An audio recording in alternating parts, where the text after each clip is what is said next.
আমি আপনাকে বিনয়ের সাথে দুই চোখ বন্ধ করে একটি দৃশ্য কল্পনা করতে বলব। চিন্তা করুন, আপনার সন্তানের বুকে গুলি লেগেছে, বুক থেকে ফিনকি দিয়ে রক্ত বেরিয়ে সারা শরীর এবং রাস্তা লাল হয়ে যাচ্ছে। কিংবা চিন্তা করুন, আপনার সন্তানের নিথর রক্তাক্ত দেহ মর্গে পড়ে আছে।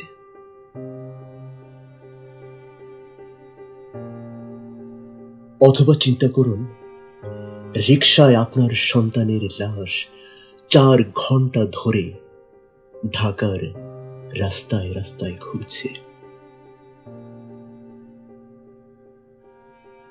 দু চোখ বন্ধ করে একটু দেখার চেষ্টা করুন।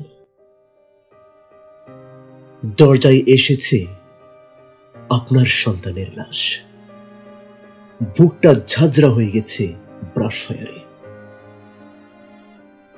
একটা একটা করে গুনে দেখলেন 59টি বুলেট বিদ্ধ হয়েছে আপনার সন্তানের বুকে।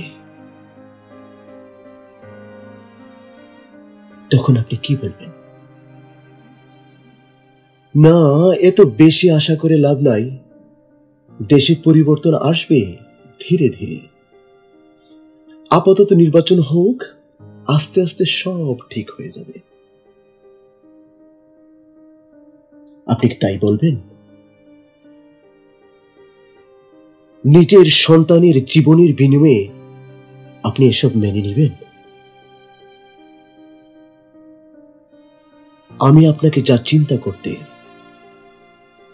অথবা মনে করতে কিংবা কল্পনা করতে বলেছি, এই সবই কিন্তু ঘটেছে ফ্যাসিবাদ বিরোধী মুক্তির সংগ্রামে।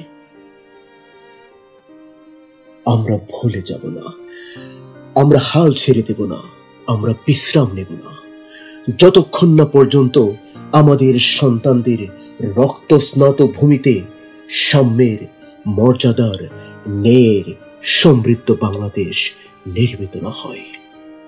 ইনকিলাব জিন্দাবাদ।